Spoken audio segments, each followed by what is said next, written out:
जंगल के बीचों बीच एक महात्मा सभा कर रहे थे। वह अपनी सभा में लोगों से बता रहे थे कि दूसरों में बुराइयां ढूंढने से पहले पहले खुद की बुराई दूर कर लो तो यह ज्यादा अच्छा है। दूसरों की कमी निकालने से पहले खुद की कमी को जान लो तो अच्छा है। किसी और के बारे में कुछ भला बुरा कहने से पहले खुद को भला बुरा कह लो और खुद की बुराइयां दूर कर लो तो अच्छा है। जीवन में दूसरों की गलती, दूसरों की कमियां, दूसरों की बुराइयां हम अक्सर निकालते हैं, लेकिन अगर पहले खुद की तरफ देखेंगे तो पाएंगे कि सबसे पहले गलती हमारी है। बेवकूफ होते हैं वह लोग जो दूसरों में कमियां निकालते हैं। सच देखा जाए और गौर से देखा जाए तो यहां पर हमसे बुरा कोई है ही नहीं। ना ही हमसे कोई गंदा है और ना ही कोई हमसे अलग है। सारी चीजें बस ध्यान की है जिनके अंदर अज्ञानता है, सच की पहचान नहीं। वह भला इन चीजों को कैसे समझ सकता है।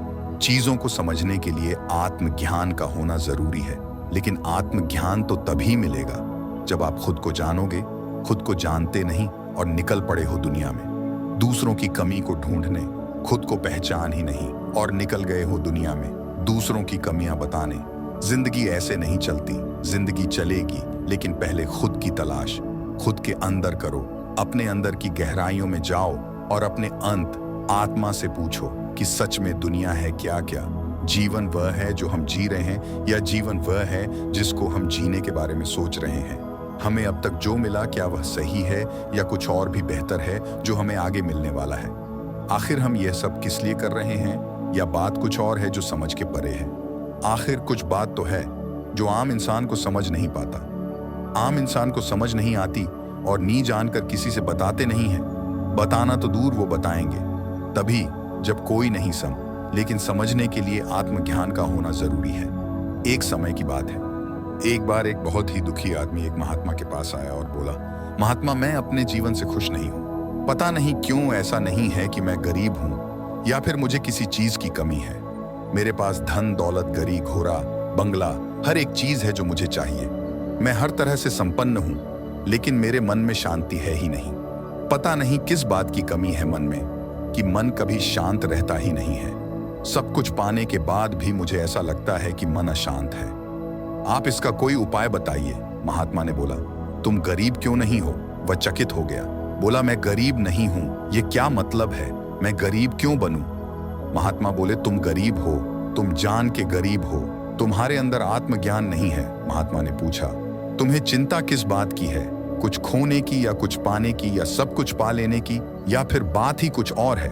बताओ तुम्हें किस बात की चिंता है? क्या तुम मुझे बता सकते हो? वह इंसान सोच में पड़ गया और बोला, महात्मा यह बड़ी बड़ी बातें करके मुझे आप भरमाई मत। आप आसान भाषा में बताइए कि मैं क्या करूं। मुझे इसका समाधान चाहिए। महात्मा ने कहा, जीवन में एक बात हमेशा याद रख रहा, चाहे तुम लाखों अरबों रुपए रोज कमाओ, चाहे तुम कितने भी तरह के भोगों को भोगो या खान पान कितने भी तुम अच्छा क्यों ना कर लो, लेकिन अगर जीवन में संतोष नहीं तो तुम कभी भी खुश नहीं रह पाओगे।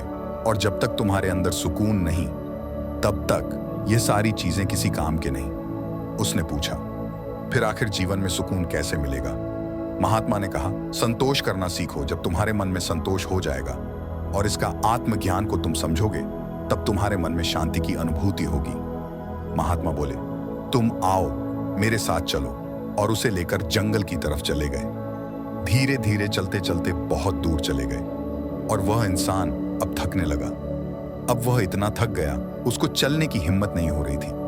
उसने पूछा, महात्मा आप मुझे लेकर कहाँ जा रहे हैं? महात्मा ने बोला, बस तुम चलते रहो, पता लग जाएगा कि हम कहाँ जा रहे हैं। चलते चलते शाम हो गई। महात्मा को एक बहुत बड़ा पत्थर दिखाई दिया और काफी प्यारा पत्थर था। महात्मा ने बोला, क्या तुम इसे उठाकर मेरी कुटिया तक पहुंचा दोगे? तुम्हारी बड़ी मेहरबानी होगी। हालांकि वह महात्मा की इज्जत करता था, इसीलिए वह ना नहीं कर पाया और बोला, ठीक है महाराज, जैसी आपकी मर्जी।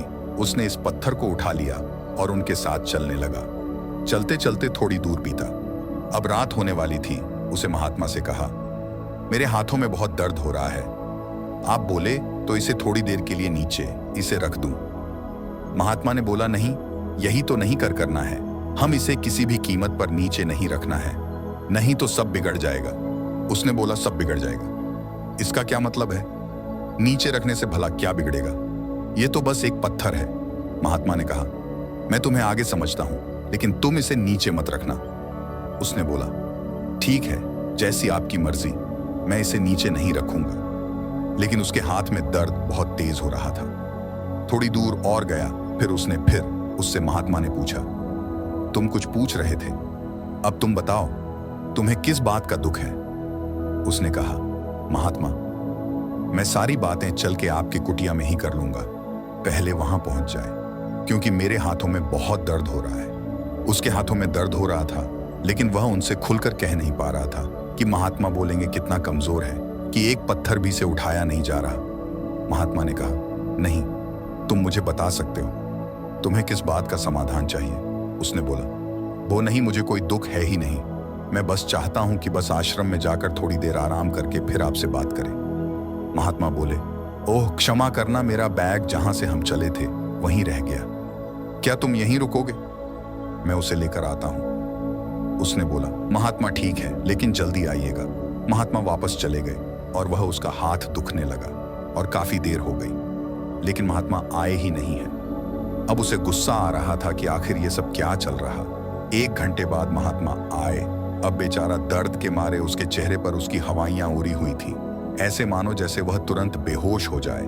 महात्मा ने कहा, चलो। चले जैसे ही बोला, उसने पत्थर को छोड़ दिया और पत्थर नीचे गिर गया और बोला, बस महात्मा, मुझे कोई सवाल का जवाब नहीं चाहिए, अब मैं यहां से जा रहा हूं। महात्मा ने बोला, मेरी बात तो सुनो।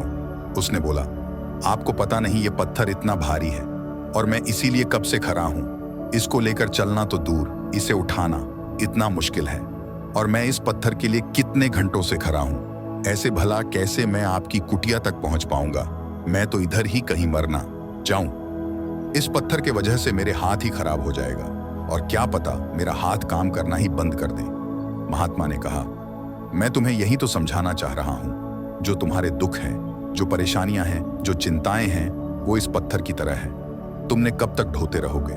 चिंताओं का वैसे ही त्याग कर दो जैसे कि यह पत्थर का भार तुमने छोड़ दिया, क्योंकि जब चीजें बहुत हद से ज्यादा हो जाती हैं तो फिर इंसान को बीमार कर देती है और फिर अक्सर इंसान बर्बाद हो जाता है। इसीलिए चिंताओं का बोझ लेकर तुम जीवन में कभी आगे नहीं बढ़ सकते और ना ही तुम कभी कामयाब हो सकते हो।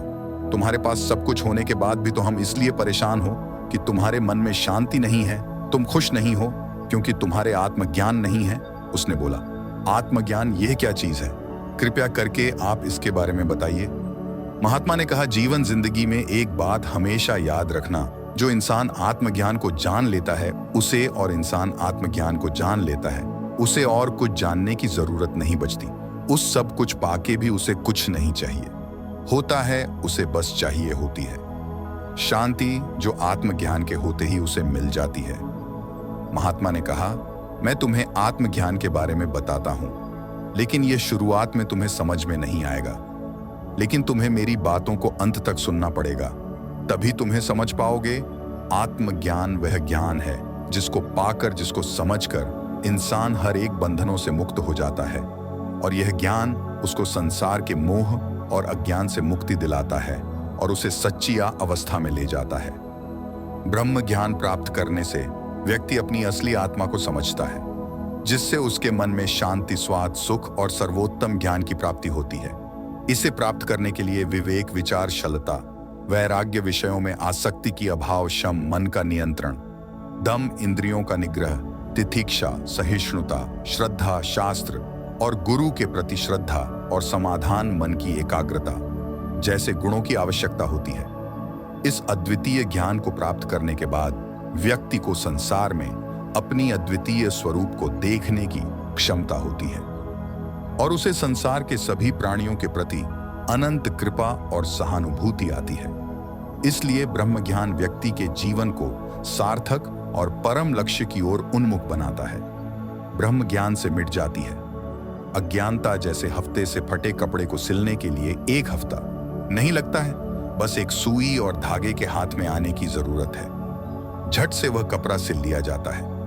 ब्रह्म ज्ञान प्राप्त करते ही सदियों की जन्मों की हमारी अज्ञानता मिट जाती है। सतयुग, त्रेता युग, द्वापर, हर युग में उसी को मुक्ति, उसी का उद्धार हुआ जिसकी आत्मा ने इस परम तत्व को जान लिया। अगर इस जन्म में हमारी आत्मा को मोक्ष प्राप्त हो जाए, इसे आवागमन के बंधन से क्या उपलब्धि होगी? पैगाम निरंतर देते चले जा रहे हैं कि हे इंसानों, जरा सोचो और विचारो, थोड़ा सा ठहराव अपने जीवन में लाओ। और जब यह कहा जाता है कि जीवन में ठहराव लाओ, तो उसका मतलब यह नहीं है कि अपनी सारी गतिविधियों को विराम दे दो, कहीं अपनी जिम्मेदारियों से किनारा कर लो, कहीं वीरान में चले जाओ तो तुम्हें ठहराव मिल जाएगा। नहीं, यहाँ पर उस तरह के ठहराव अथवा वैराग्य की बात नहीं हो रही है। अगर कहा गया है कि जीवन को ठहराव मिल जाए, तो उसका अर्थ यह है कि हमारा मन इस ठहरे हुए परमात्मा के ऊपर केंद्रित हो जाए। और चूंकि ये परमात्मा, ये ईश्वर ठहरा हुआ है, जो मिले उसमें खुश रहना सीखो, जितना मिले उसमें संतोष करना सीखो। परमात्मा का शुक्र गुजार करो कि उन्होंने तुम्हें जितना भी दिया है वह तुम्हारे लिए पर्याप्त है।